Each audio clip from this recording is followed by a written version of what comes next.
الحنان المنان الحمد لله الرحيم الرحمن الحمد لله على نعمة الإسلام والحمد لله على نعمة الإيمان والحمد لله على نعمة القرآن ونسأل الله سبحانه وتعالى أن يبلغنا مراتب الإحسان والصلاة والسلام على سيدنا محمد النبي العدنان وعلى آله وأزواجه وأصحابه ومن تبعهم بإحسان إلى يوم الدين وسلم تسليما كثيرا ثم أما بعد سبحانك لا علم لنا إلا ما علمتنا إنك أنت العليم الحكيم اللهم علمنا ما ينفعنا وانفعنا بما علمتنا واجعلنا في طلب العلم لك من المخلصين اللهم إنا نبرأ من حولنا وقوتنا ونلجأ إلى حولك وقوتك فأعنا على ما قدمتنا إليه إنك أنت القدير إنك أنت ميسر كل أمر عسير. From the outset, the brother is reminding me of an important routine that we should do before every lesson, which is to tell the brothers who are blocking the car park to move the cars. So if anyone is blocking the exits or the entrance, please, jazakumullah khair, remove your cars and then return. Tonight we continue with what we started last week. And last week we began reflecting and studying the meanings of the ayat that speak about the story of Al-Baqara. And as we went through the details of the events that took place and the significance of the story and its placement in this great surah, which is one of the largest surah, we stopped at the point where the people of Israel, or this particular group from Bani Israel, were requesting Musa alayhi salam to give him the description of the color of the cow. And we said that the response of Allah subhanahu wa ta'ala to them was that it is a cow that is yellow in its color, yellowness that has no doubt that is clear in the way it is. Tasurru al-nadhirin, it pleases the eye of the one that sees it. And we said the fact that it pleases the eye, the one that sees it, means that it will be very difficult for them to convince the owner to sell it. And the only time that you can convince them is when you'll be able to tempt them with something that is more lucrative to them. And the ulama, and that is the direct meaning of the ayah. The other dalalat, the other implications that the ulama learned from this, they said is that the human nafs is born to enjoy colors. And colors appeals to the nafs. And Islam respects that nature within the human. That's why it is not something that defies being religious or defies being pious for you to enjoy something that is colorful. For your house to have some decoration, for example, in it, or for you to have some artistic sense. That is something that is part of the human nature. Rather, when it becomes unlawful, is that when it goes outside the parameters of what the Sharia has specified. Like something that the Sharia has prohibited.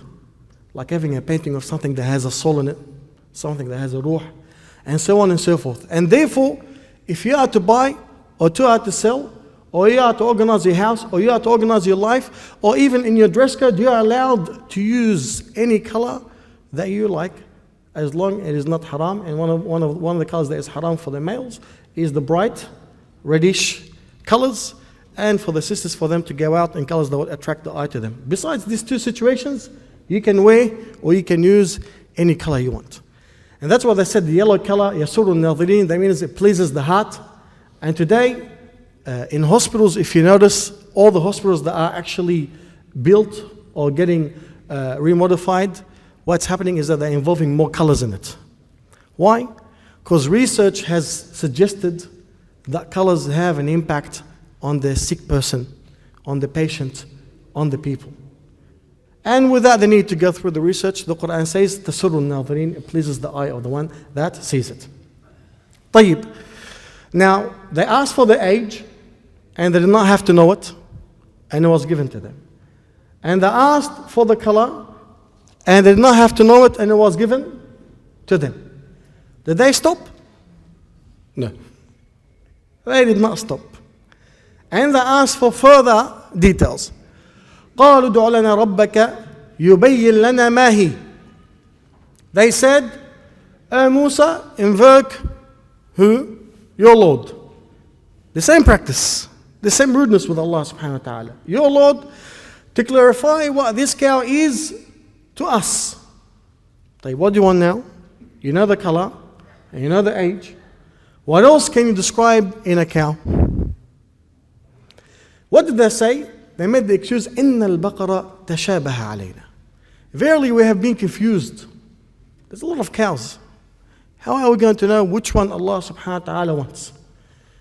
Abdullah ibn Abbas radiallahu anhu an Abi, he says, and they were commanded to use any cow. وَلَوْ ذَبَحُوا أَدْنَى بَقَرَ لَكُفُوا. And if they were to slaughter the most or the cheapest cow, it would have been sufficient. There's no confusion. There's no cause for the confusion. ولكن لما شددوا شدد الله عليهم. But then when they were strict on themselves, Allah subhanahu wa ta'ala made it stricter on them. And in this instance, they asked for further details, and further details were given to them. However, and we'll get through the details. However, they made one good action. And the ayah mentions what is this good action that they have made. وَإِنَّا إِن شَاءَ اللَّهُ لَمُهْتَدُونَ. They said, and we will be guarded if Allah subhanahu wa ta'ala wills, insha'Allah. The ulama, they said, this statement is the process of finding the cow. And the Mufassirin, they say that has been narrated, ruwiya an Rasul sallallahu alayhi wa sallam, that he said, if it weren't for them mentioning the istithna, the ulama, they call it insha'Allah istithna. If it weren't for them mentioning it, they would not have been able to find that cow. But why? From the blessing of mentioning the name of Allah subhanahu wa ta'ala. ذكر الله وقالوا إذا شاء الله تدينا. So Allah, what did He do? He guided them to the cow that they actually wanted. And that's why we will learn from this, that it is from the good practice to always hang your actions on the Mashiach of Allah subhanahu wa ta'ala. Anything they want to do in the future, be firm in it, but also seek the blessing of mentioning the name of Allah by saying, insha'Allah. وَإِنَّا إِنْ شَاءَ اللَّهُ لَمُهْتَدُونَ. قال إنه يقول إنها بقرة لا ذلول تثير الأرض ولا تسقي الحرث مسلمة لا شية فيها قالوا الآن جئت بالحق فذبحوها وما كادوا يفعلون. So Musa provided them with more details. قال إنه يقول إنها بقرة لا ذلول. He said the further specifications of this cow that you are seeking is that it is a cow that has not لا ذلول, that has not been fatigued by hard labor. It's not a cow that does any hard labor. لا ذلول. لا ذلول تثير الأرض. It is not used for plowing. Back then they used to use the cows for plowing and for cultivation. طيب. ولا تسقي الحرث. And also is not used for watering the plants. So therefore you don't place any weight on it. But what does it do?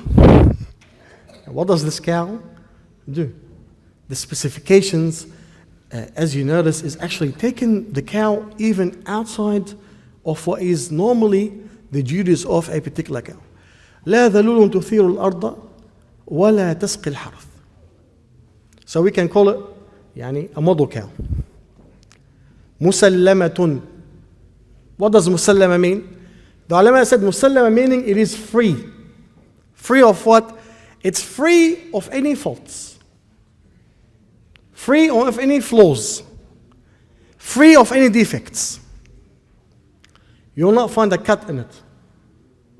You will not find any deformation. You will not find any bruise. Its size is proportional. If you look at it from any corner, you'll see that it is musallama, free of any fault. And where would you find someone like this? Especially at that time. And that's why that's not a cow, that's the queen of the cows. It's like a model. لا شية فيها. لا شية فيها, meaning there's no other color that is in it. Meaning it's completely yellow from top to bottom. That's why some of them, they said that it is yellow, even the hooves are yellow and even the horns are yellow. From beginning to end. لا شية فيها. So the specification, the criteria now is becoming very, very specific and very, very hard. And it looks like there's only one cow that can meet this criteria that has been set. What was the response? قالوا الآن جئت بالحق. Now, O Musa, you have brought the truth. Now, O Musa, you have spoken the truth. As if they're implying that what Musa have said from before is what? Is batil. Everything you said from before is nonsense. It's not complete. Now, the haqq has been spoken. And that's why Imam al-Tabari says, وَهَذَا هِرَاءٌ مِنَ الْقَوْلِ. And this is the nonsense that they have spoken. If you say to someone, now you've spoken the truth, that means before, what was he saying? He wasn't saying what is right. And that's why some of the scholars of the Salaf from the Muslims, they actually claim that these people became murtaddeen by this word. Why? Because you are accusing a messenger of speaking fallacies. And the messenger only speaks the words of who? The words of Allah that are revealed to him. So some of the ulama of the Salaf in tafsir, they said, and these people that have become murtaddeen, they are apostates by the words that they have said. However, Imam al-Tabari, may Allah have mercy upon him, he said, no, they were not, because the flow of the events suggests that Musa continued to be patient with them. And that shows us the mercy that the hearts of the messengers contain to their people. And the mercy of Allah subhanahu wa ta'ala upon them. He ignored it. قالوا الآن جئت بالحق فذبحوها وما كادوا يفعلون. So they slaughtered it and they came so close to not slaughtering it. And they came so close to not slaughtering it. And that's why some of the ulama, Al-Khalidi, he said, فَذَبَحُوهَا وَمَا كَادُوا وَكَأَنَّهُمْ لَمْ يَذْبَحُوهَا.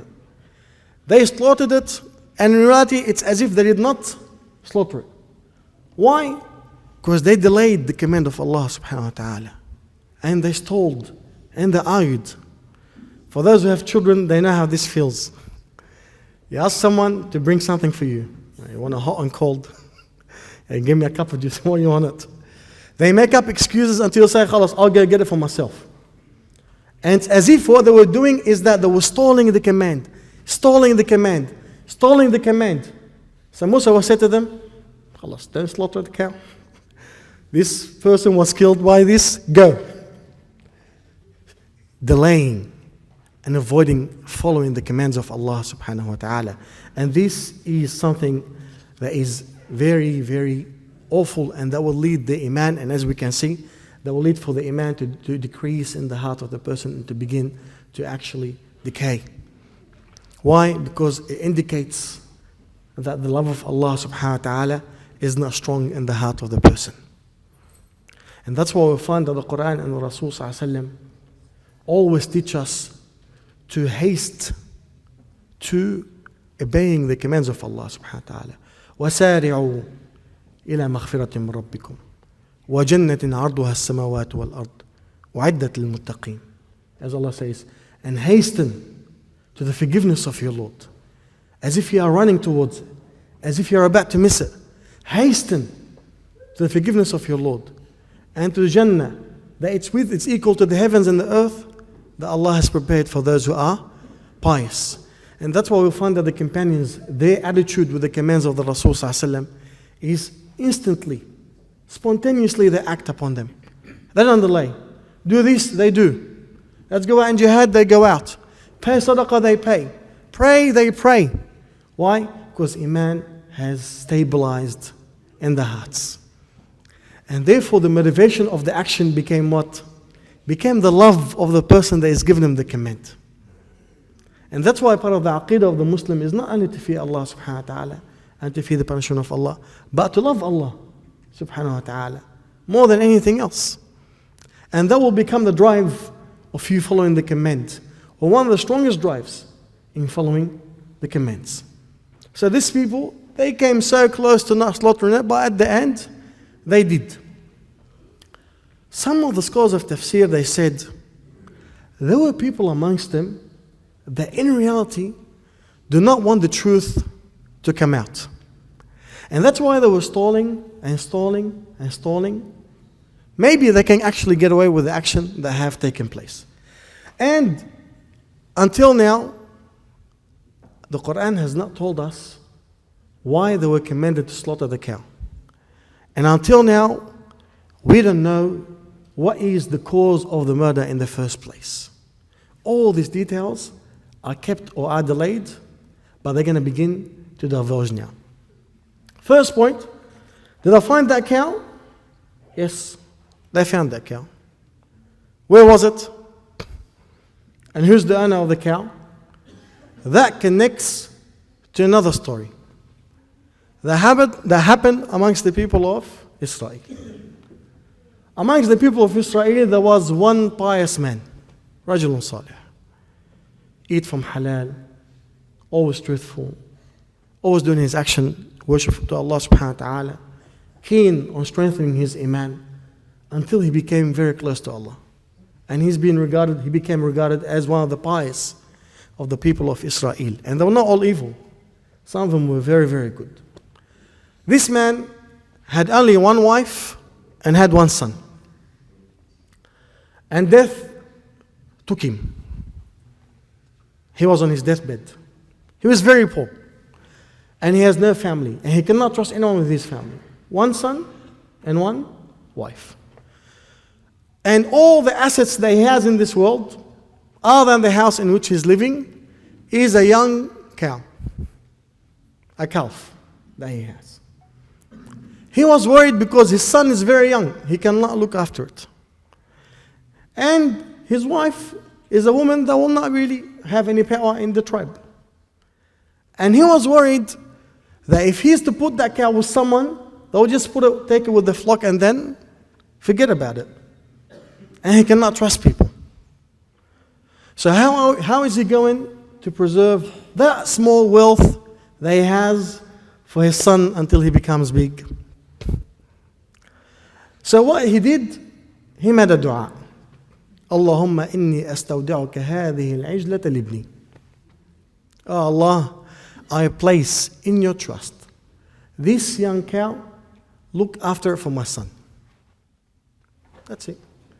And he let go of the young cow. He left it in the wilderness. And soon after that, the man died. And they never saw the cow. Or the young cow, the calf. It was never seen. So the woman became old herself. And the son grew up. And he became fit, an adult. And his mother came to him and said to him, your father has left you something that will help you in your life. Like, why has my father left me? Your father left you a young cow. Good. Where is the young cow? It's in the wilderness. Like, how am I going to get it? How is that going to benefit me? And the man let it go. If you walk somewhere in some area, you don't know that, you'll get lost. How is he going to find that young cow? Subhanallah, look how the piety guides the person. Your piety can guide you. His mother said to him beautiful words. I love. She said to him, إن أباك توكل فاستودع وأنت توكل فاسترد. Your father relied on Allah subhanahu wa ta'ala and he put the cow in his trust.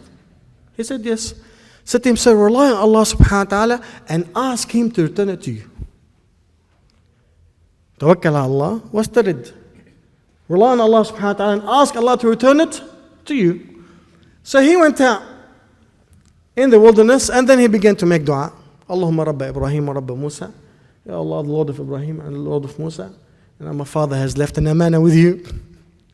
Return it to me. And the cow came to him. As simple as that, subhanallah. He grabbed the cow and he's going back home. Who sees him? The people of Bani Israel. They look at it, it meets the criteria. So what are they going to do now? They want to buy it. So they're telling him, we're going to pay you 3 golden coins for it. He said no, he just found it, he's happy with it. And you know when you feel that Allah subhanahu wa ta'ala is looking after you, gives you that sense of joy and satisfaction. And then you hold to whatever is given to you by Allah. So he doesn't want to sell it. He says, no, I'm going to ask my mom. They got worried. If he's going to go to his mom, it might become more difficult. We'll pay you 6 golden coins for it. No, I'm not going to give it to you. I'm not going to sell it. I'm going to go to my mom. So he does. And he goes to his mom and they follow him. Of course, once the mother sees it, the iman grows. You're seeing a miracle before you, how Allah looked after her son, returned the cow. And how is the cow? As Allah described it in the Quran. It's like a queen. It's not like a cow. Perfect in its creation. No fault, no harm, no sickness, no limping, nothing. Beautiful in its color, middle age, excellent. She said, this cow is not for sale. She wants to keep the cow. But their problem will not be resolved until what? Until they buy the cow. So at the end, they paid her a large amount of golden coins that is equal to the space or to the width of the skin of the cow.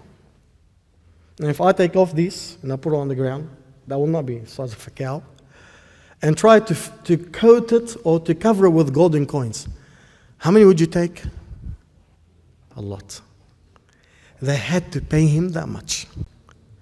Some narrations said that they paid him the weight of the cow in gold. But that's few of them. The weight of the cow in gold. Now that is tempting. So he sold it. Tasurru al-nadhirin. So he sold it.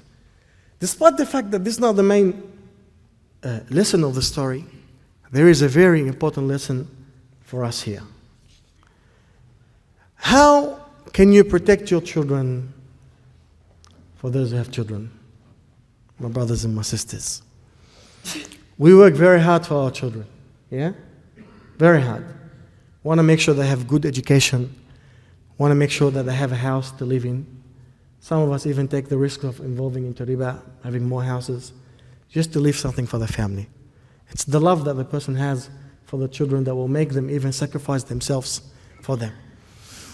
And we always approach it with the thought, assets is good, business is good, education, teaching them Arabic language, teaching them, their deen. We do different things. The aim behind them is that we can make sure that these children are going to have a good life after us. That if I die, then alhamdulillah, I feel that, my children will not have a hard life like I do. And this may be good ways to help the children in their way. But all these things cannot be described or cannot guarantee that your children are going to be safe. None of that. They may make the life better in some ways, but none of this can guarantee or can be the safety net of your children. But the story, as the ulama have said, teaches us what is the safety net for our children. What is it? Or do I have to say it? No. You being pious, your taqwa, your salah, your righteousness. If it gets to a high level, that will become the guarantee for the protection of your children after you. And that's what happened with this man. This man died. Small cow. how much would he have ever dreamed to be paid as a price for a cow? 20,000 مثلا. He was given its weight or the length of its skin in golden coins. One sale, his son became the richest. Why? Because that man was pious. And he asked Allah to protect his assets. And when you place your assets with Allah subhanahu wa ta'ala, what happens to them? Do they double? Do they triple? They become in many, many folds. And that's why when they offered him 3 golden coins, that was a good price. That was a good price. He got hundreds of coins for it. Why? Because Allah subhanahu wa ta'ala wants to provide for this man. You trusted me, I will look after your family. And so it took place. And then we find another example of this in Surah Al-Kahf. But I'm not going to get into it because that's a different lesson. And there are events that took place like this in the life of the Muslims as well. One famous story, there's more than one story. I'll mention probably 1 or 2. Just to make you see that it is something that is factual. One of them is the story of Umar ibn Abdul Aziz. Umar ibn Abdul Aziz, may Allah have mercy upon him, rahimahullah, is one of the khulafa of the Muslims, one of the rulers of the Muslims from the Umayyad dynasty. Umar ruled what today represents the Middle East, from Turkey all the way down to Yemen, and then from the Gulf all the way down to Morocco, and some they say even Andalus was part of it. Yes, and Andalus was part of it, and Spain. All this was under the reign of who? Of Umar. But Umar was so pious that he will not take 1 cent from the wealth of the Muslims. And he separated his personal life from the large amounts of money that he had. And the Muslim world is huge.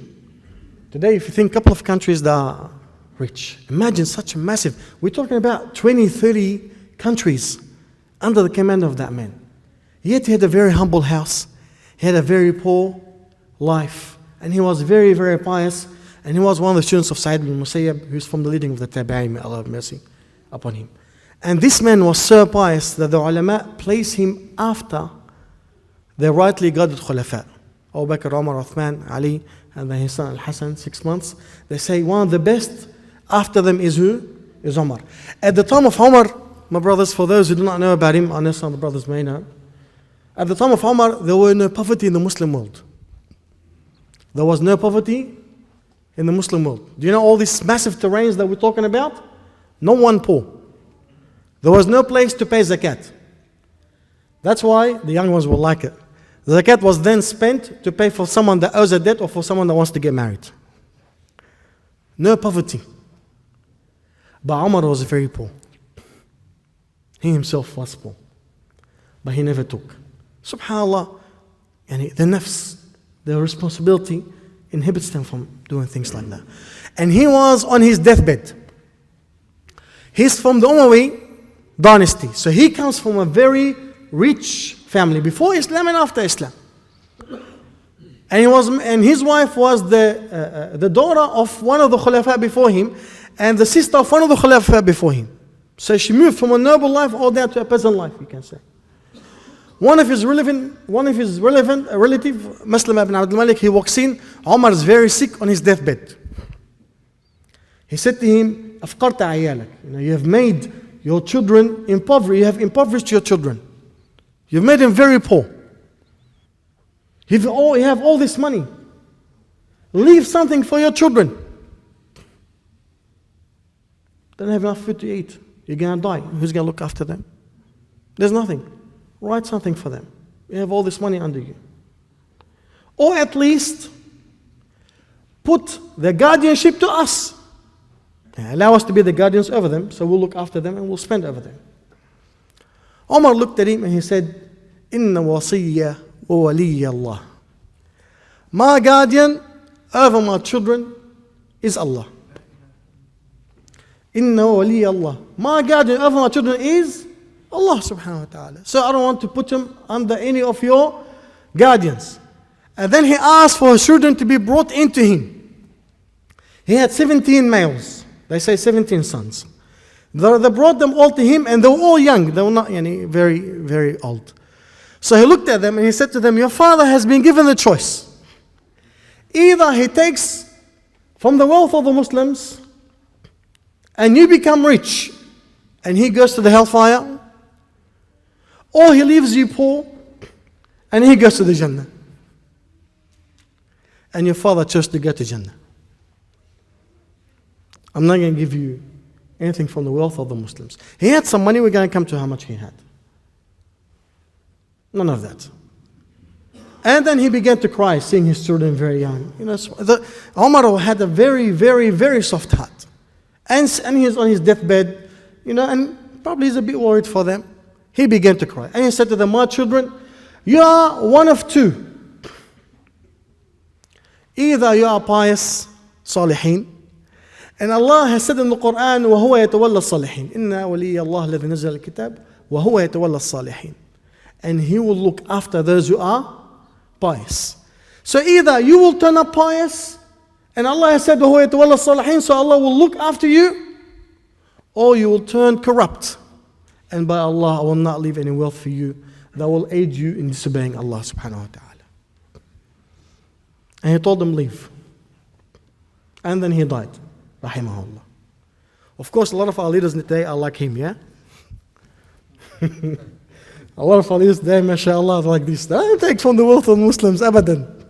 They live in hot houses. Pious. طيب. He died, rahimahullah.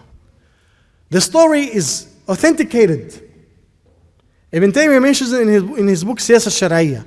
And some of the advisors of the Khulafa of the Abbasiyin that came after them, the next dynasty, they were telling them about this story.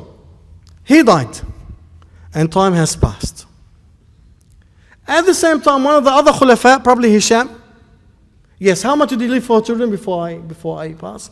He left for each one of them 20 silver coins. 20 silver coins. Back then, no paper money. Today they laugh at us, they give us paper money. Back then there was real money. Golden coins, silver coins. Golden coins being expensive, silver coins being cheaper. He left for each one of them 20 coins. 20 coins will equal nearly a quarter of one golden coin. So really, they're not much. One of the Khulafa, he left for her children, for each one of them, 600,000 golden coins. 600,000 golden coins. How much did Omar leave? A quarter of a coin, or golden coin, to each one of them. They say, and they became so rich, the children of Omar, so rich, that one of them armed 100 knights to fight in the path of Allah. So rich. Where did this money come from? It came from Allah subhanahu wa ta'ala. And the other ones became so poor, the ones with more than 500,000. They became so poor that they became beggars on the streets. They became beggars on the streets. So why is the safety net? Righteousness. Your righteousness is what will protect your children. And the Surah of the Kahf, and the story in Surah Al-Kahf even takes it further than that. That's why Imam Al-Ghazali, may Allah have mercy upon him, he mentions that one of the people, Imam Shafi'i rahimahullah, when he was dying, he told his students, he asked them to bring one man. He said, when I die, ask this man to wash me. So they asked for that man to come and wash him. So he came and he asked, he did not wash him. He asked, how much does he owe? Does he have any debt? They said, yes. I think it was 700 dirham, 700 silver coins. So he paid it. And he said, that's my washing for him. And he left. Abu Sa'id al-Wa'idhi, he says, later on, we went to visit his family to see how they're doing. He goes, well, Allah, I can see the piety of the father in the faces of the children. I can see the piety of the father in the faces of the children. Allah looks after the family of the one that becomes close to him. That's why they say Sa'id ibn Musayyib, from the leading scholars of Islam, he says, I'll be praying Qiyam and I would want to stop. And then I'll remember my children and then I will increase. And then I'll remember my children and then I'll increase. فَإِذَا ذَكَرْتُ وَلَدِي استزدت. The ulama explained, meaning that he wanted to become as close as he can to Allah subhanahu wa ta'ala, to reach the level where his good actions will even reach his children. And that is an important lesson for us to learn, especially in this country, especially for the fee of the iman, for the fee of the identity. If you want your children to be looked after, get close to Allah subhanahu wa ta'ala. طيب. وإذ قتلتم نفسا فادرأتم فيها والله مخرج ما كنتم تكتمون. And when you have killed the soul, وادرأتم فيها فادرأتم فيها, and you accuse one another of doing it. والله مخرج ما كنتم تكتمون. And Allah is going to reveal what you are hiding. What does this ayah suggest? This ayah suggests that one of the people that murdered the man was amongst the group. And now we mention the story. What is the story of the cow? There was one rich man from the people of Bani Israel, very rich. He has only one daughter and one nephew. The nephew is not very well. He's not very well off. He's not rich. He asked for the hand of his cousin, and the father refused. So he held a grudge against his uncle. And he said, you think you're good, you're rich, you're not going to let me marry your daughter? I'll show you. I'm going to marry her. I'm going to take your money. I'm going to take your blood money. So he leaves the issue until it cools down. And then after some time, he comes to his uncle. He says, my uncle, I want to start dealing in business. And there's some people in another village that want to buy things from them. And I'm new to the market. I'm not known, but you're known. You're a merchant, you're a businessman. Can you come with me and say good things about me so they can trust me, or give them a guarantee that I'm good, and I can, and if anything happens, you are my guarantee? He goes, yeah, I'll do that. So he took him with him. And once he felt that there's no one around and he can do his crime, he killed him. And then he dragged his body and he placed it in front of the village of the people that he was going to. Back then, villages, they were not like today. They have gates. So at night, what happens? They lock the gates. If you've seen some of the old Arabic movie series, you'll find that. Bab al-Haram. They go in and they've got gates. At night time, they close it. In the morning, they open it. So they know who goes in, who goes out. And subhanAllah, today, even in Australia, people are reintroducing this concept. They won't let you to buy in a particular premise unless they know who you are. You have to meet a particular criteria. They have their patrol. They have their own gates. They have their own parks. So he went, and once they closed the gate, he threw his corpse there. And then he went back to his village. Where's my uncle? Where's my uncle? Where's your uncle? They look for him, they can't find him. Have you seen him? Have you seen him? No one has seen him. My uncle is lost, let's look for him. And then he began searching or pretending to look for his uncle. And when the morning came on the next village, they opened up the gate. Who did they find? A dead man in front of their village. As he's talking to the people of his village, he said, let's go see if he's out there. So he's walking until he leads his people to the village where he threw the body. You killed my uncle. We want our right from you. So what did he do? He accused them of killing his uncle. And that became a dispute between the two villages. This one say we're innocent, we haven't killed anyone, and the other ones are saying what? No, you killed him, you have to pay his blood money, we want to know who the murderer is, and so on and so forth. Until they came to who? To Musa alayhi salam. The Quran did not mention all this at the beginning. All this was left to what? To the end. Now, as we're coming to the end of the ayat that speak about the story. Why? Because that's not the most important part. The most important part is the lessons that you can acquire from the story. That's why the suspense is left until the end. That's why Sayyid Qutb, may Allah have mercy upon him, he goes and you see the beautiful style of the Quran. It keeps you interested. Doesn't answer all the questions straight away. It leaves them towards the end. Meanwhile, what? Learn. Look what they did with Allah. Look how they spoke to the messenger. Look how they were stubborn. Look how they were fussy and pedantic. Look how they argued. Look how they slowed. learn so you don't become like them. Don't do like them. And that is the aim of the story, teaching you lessons. And then towards the end, the full story is told. فَقُلْنَا اضْرِبُوهُ بِبَعْضِهَا. So Allah said to Musa, tell them, of course they slaughtered the cow, tell them to hit him with some parts of the cow. Any part. كَذَلِكَ يُحْيِي اللَّهُ الْمَوْتَى. In such a way does Allah subhanahu wa ta'ala resurrect the dead. وَيُرِيكُمْ آيَاتِهِ لَعَلَّكُمْ تَعْقِلُونَ. And He shows you His signs so may understand them and contemplate them and appreciate them. So they killed the cow. And then Musa grabbed a piece of the cow. The Quran does not specify which part. That's why Imam al-Qurtubi, he mentioned, he says, some will say the tongue, some will say the bone, some will say the shoulder. That's not important. And he hit him. He hit who? Who's going to hit? The dead man. He hit him with it. And the man comes back to life.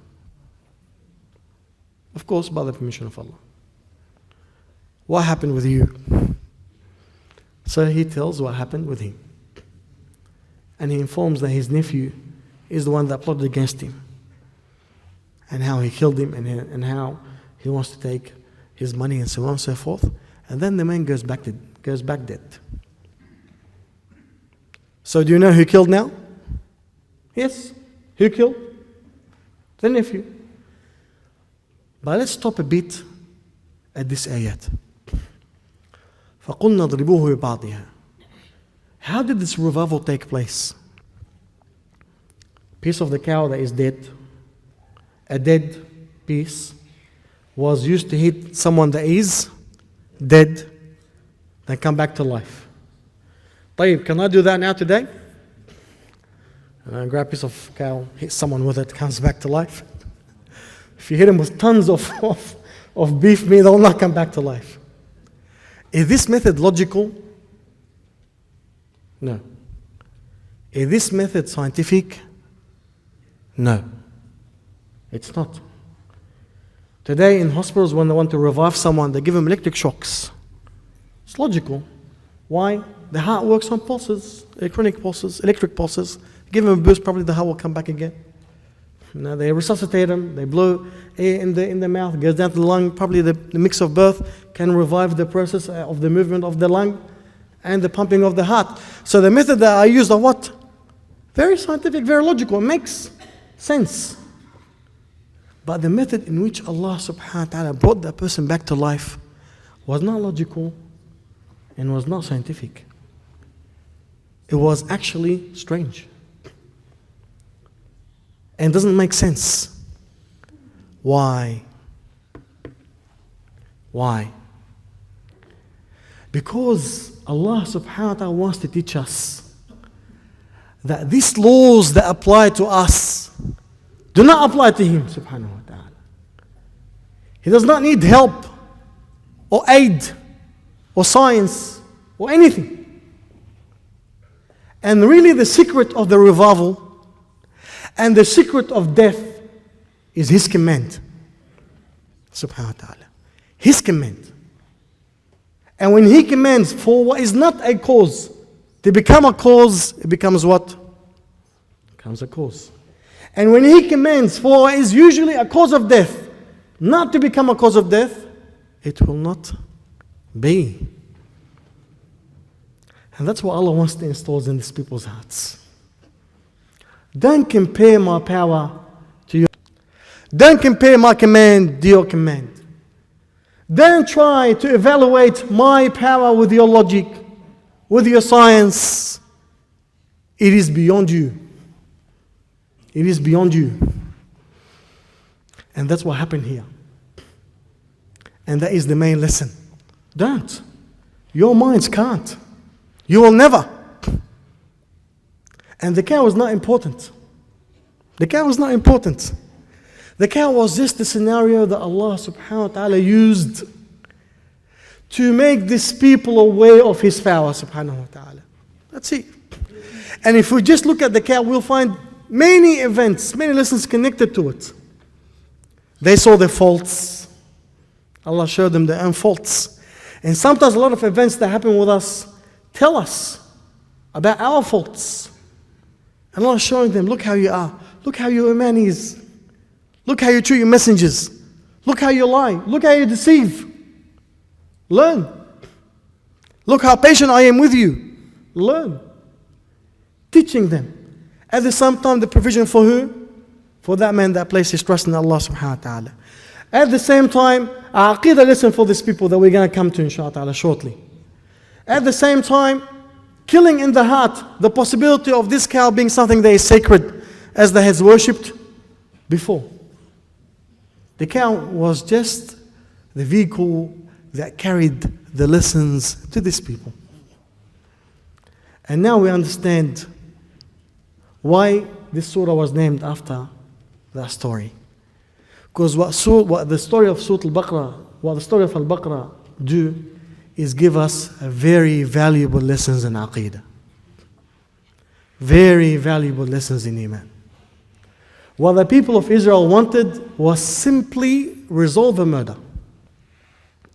But what Allah subhanahu wa ta'ala wanted is to revive the Iman. Give a lesson in the Aqeedah. What is the main lesson? The mother of all the lessons, that if you forget everything, you should not forget this. It is the one communicated in the ayah. كَذَلِكَ يُحْيِي اللَّهُ الْمَوْتَى وَيُرِيكُمْ آيَاتِهِ لَعَلَّكُمْ تَعْقِلُونَ. That's how Allah revives the dead. And He shows you His signs so you may contemplate. And you notice that the ayah did not say to them, كَذَلِكَ يُحْيِي اللَّهُ مَنْ مَاتَ. That's how Allah revives him. You find that the ayah takes you away from the event or the story to what? Concept. A pillar in Iman. Why is that? Last day. Resurrection. That's how Allah revives the dead. How hard was it? They hit him, he came back to life. Like when I get pregnant, you get through 9 months and creation, so on and so forth. Snap. Even less than a snap. He must come back to life. You think I cannot revive you? Look how easy it was for me to revive him. Learn. Learn. And learning and believing Allah can revive the dead will instantly lead you to believing in the last day. Will instantly lead you to believing in the day of resurrection and in the hereafter. Which your Iman is not complete without it.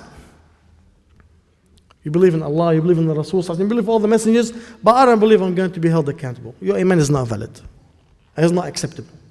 That's why the ulama of tafsir, they notice that Allah subhanahu wa ta'ala consistently in many places in the Quran, not always, but it's very common, that after Allah talks about believing in Him, He mentions believing in the last day. Believing in the last day. Why? Let's have an example. I live here and they said to me that theft is a crime. And murder is a crime. طيب? And even though it's a very evil action, I will not be held accountable for it. We'll just hate you. Now, if you do that, we'll hate you. We don't want to talk to you. But you will not be punished for it. Will people stop doing crimes? No. They will not. Allah hates this. Okay. But I want to do it. Some people, their love will stop them. But in general, people will do it. But when you are told, you'll be punished for this, you'll be punished for this, you'll think twice. And that's why their judgment is very important for what? For influencing your life. And that is the day that the shaitan wants us to disbelieve in and wants us to forget and wants us to deny. First, disbelieve and deny in it. If he can make you do that, he has succeeded. That's it. Because he has guaranteed that your iman is invalid. Wallah, you believe in Muhammad, you don't believe in Muhammad, you believe in the Quran, you don't believe in the Quran. Makes no difference. You are gone as far as he is concerned. If he cannot make you disbelieve in it, which is hard with Muslims, he moves the next step. He will try to make you forget it. Take it out of your life until he can lead you to a state where you ignore it. And you live as if you believe in it, but as if you're not aware of it. And that is the second technique that he uses with those who believe. Why does he hate that day? Because that's the day when his life is going to end. That's the day when he's going to meet the punishment of Allah subhanahu wa ta'ala. He can't run away. He knows he can't run away. And he's going to face it, whether he likes it or not. And as they say on the street, he knows that he's going down. But he does not want to go down alone. He doesn't want to take with you every single human if he can. You can fight about your races, you can fight about your ethnicity, you can fight about your countries, you can come from different colors. All this fighting does not concern him. All of you is one. You believe, you disbelieve, all of you is one. All of you are an enemy. And he wants to take every single human with him to the hellfire. If he can't, he'll try to make you forget it. طيب. Hence, the whispers that come in the minds of the people, even amongst the religious people, or even amongst the Muslims, I should say, before I say the religious people, especially the young. Do you really believe that life is going to end? Do you really believe that people will be resurrected? Are you serious? Millions of years have passed. Millions of people have died. We live in the 21st century. You still believe this? Be progressive in your thought. This is like a caveman way of thinking. You're better than this. Silent thoughts that will poison the mind and the heart. You're young. You're fit. You're strong. Don't believe in it. Look, everyone's dead. They're gone. Turned into dust. That's hard. Oh, everyone is going to be resurrected? How could that be? Whispers, cunning whispers in the minds of the people to turn them from believing in that day. Because once this day is dropped from your life, accountability of your actions is dropped. And he will insist on us, the young ones, even more than the old ones. Because the old ones, naturally, they will actually be more inclined to believe. That's why I find a lot of people, they repent when they become old. But the young ones are the ones that he can win over easier. If he cannot make you disbelieve, what? Forget it. You're still young. You're only young once. He can't tell you you're only young once. You only live once because he knows that you believe. So it tells you you're going to be young only once. Now you're strong, you're fit. Make the quick money that you can make. A couple of deals. Then you repent. Yeah? You're beautiful. All the boys are after you.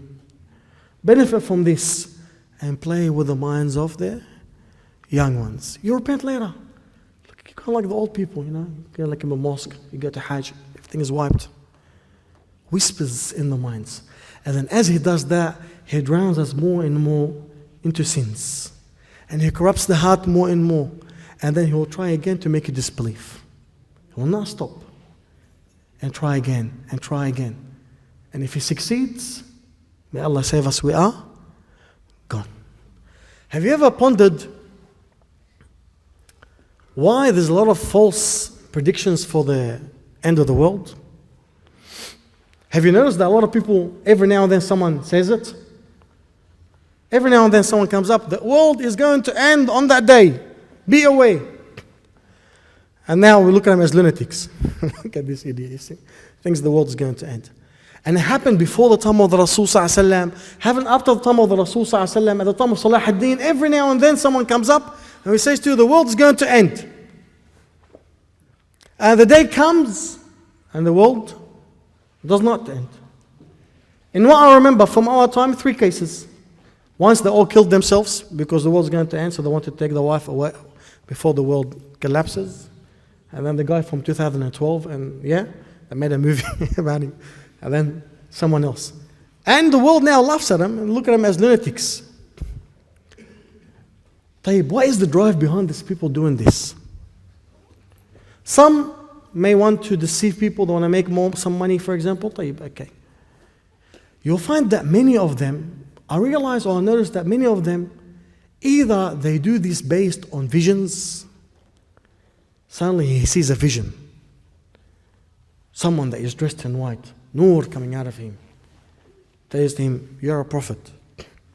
The world's going to end in this. Or he sees a dream. And that's how all these cults come up. Or some of them, they work on astrology. They study horoscopes, and they are told, you know what? When this orbit is actually next to this horoscope, then the world is going to come to an end. Who is the source behind these two? The shaitan. The shaitan. Because the latter leads to witchcraft. And the first one is from the deceptions of shaitan. These people, they may not be lying. They may be truthful in what they are saying. But they have been deceived. And what happens? It becomes like the cry wolf. Every first time you hear about it, the world's going to end. You take it seriously. Of course not. In general, the humans are talking. The more it happens and the more it does not take place, the more likely for you as humans to what? And this is a joke. These people are coming up with it. This will never happen until it becomes a joke. And I heard that they want to make some movie about the comic or the humorous end of the world and what people will do. It became a joke. What is a subject that is taught by all the divine messages, emphasized as part of the pillars of Iman in every single divine religion, has become the laughing stock of people.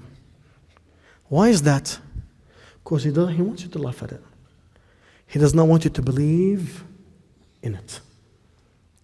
Because once you believe, you'll be a different person. And that's why we as Muslims, inshallah, I'll end with this point. And the importance of believing in their judgment is very important. Actually, I'll swap a point. I want to mention one of the misconceptions that I mentioned. Why is there God? There's a lot of oppression in this world. If there was God, there should be no oppression. As a result, I don't believe in God. One of the benefits of believing in the Day of Judgment is that it reduces oppression on the face of the earth. It reduces oppression on the face of the earth. Besides the fact that this premise that they put is itself false in itself. Why? Because if you don't believe there is God, then who's the source of oppression? The human. Like, what does it have to do this with your faith? Nothing. So why are you linking this with that? No link. It just felt like it. Misconception. Who's making oppression? Humans. Okay, disbelieve in humans. What does it do with God? But subhanAllah, from the deceptions. One of the benefits of believing in the Day of Judgment is that it reduces oppression. Why? Because when the adulterator knows what is awaiting him, when the one that murders knows what is awaiting him, when the one that commits suicide knows what is awaiting him, when the one that is a tyrant and kills knows what is awaiting him, and he believes in that day, he will think twice. And the least that will happen, that people will fall into minor sins but will not come into major sins. Because they know that can lead to devastating effect. And that in itself reduces oppression. At the time of the Rasul sallallahu alaihi wasallam, Aisha narrates a hadith, and we'll end with this, just an example of one of the benefits of believing in the day of resurrection. A man came to the Rasul sallallahu alaihi wasallam. Aisha, she narrates. He sat before the Rasul sallallahu alaihi wasallam and he said, Ya Rasulullah, I have slaves that I earn. They don't always obey me. They disobey me, they lie to me, they betray me. And because they are bad, what I do is I bash them. and I'll curse him, and I'll punish them. Why do you think, Ya Rasulullah, will happen between you and them? That is the situation. It always happens. They do this, I do that. They do this, I do that. But Rasul said to him, on the day of judgment, when everyone's resurrected, you will be brought and they'll be brought. And the scales will be present. And their betrayal of you and their lies to you and their disobedience to you will be placed in one side of the scale. And your punishment to them will be placed on another side of the scale. If both scales are even, meaning the degree of your punishment equals the degree of the crime, then the situation between you and them is neutral.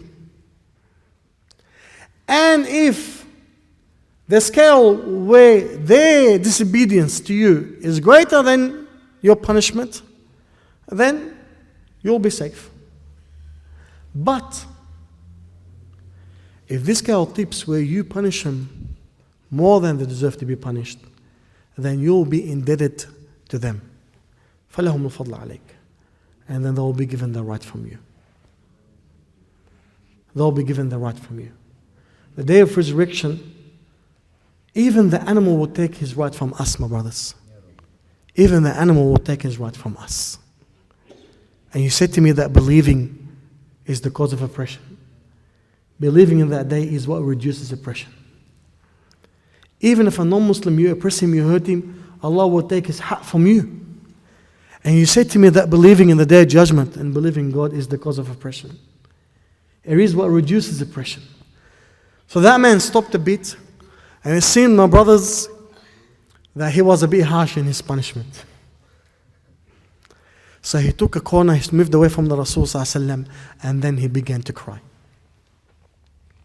And then he began to cry. What's going to happen? I'm responsible for this. How about if I was too harsh on them? Do you know why it's funny? This person thinks like this with slaves. Some Muslims today, they don't even think like this with the kids or their families. It's gone. So the Rasul ﷺ called him. Come back. So he came back. He goes, haven't you heard what Allah says? وَنَضَعُ الْمَوَازِينَ الْقِسْطَ يَوْمَ الْقِيَامَةِ. Haven't you heard that Allah says, Surah Al-Anbiya, and we'll place the scales of justice on the day of judgment. فَلَا تُظْلَمُ نَفْسٌ شَيْئًا. So no soul will be oppressed anything. وَإِنْ كَانَ مِثْقَالَ حَبَّةٍ مِّنْ خَردَلٍ أَتَيْنَا بِهَا وَكَفَى بِنَا حَاسِبِينَ. And even if it is as small as the small mustard seed, for you or against you, it will be brought and you'll be held accountable for it. And we are the best of people that can hold people accountable.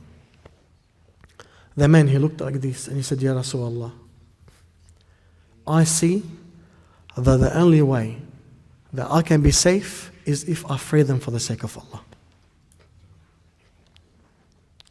And he freed them for the sake of Allah. Look how within few minutes his iman turned these people from slavery to what? To freedom. He feared that he may be oppressing them. He knew that he's going to be punished. I'm not going to take the risk. I'm not going to take the risk. Free. Forgive me, I'm free for the sake of Allah subhanahu wa ta'ala. And he freed him for the sake of Allah. That's one example of how believing in the Day of Judgment and believing in God reduces the oppression on the face of the earth. Imagine if someone told the Catholic and the Muslims today, which are the biggest religion on the face of the earth, your religions are false. There's no Day of Judgment. Who's going to stop these people from doing what they want? Who? Law?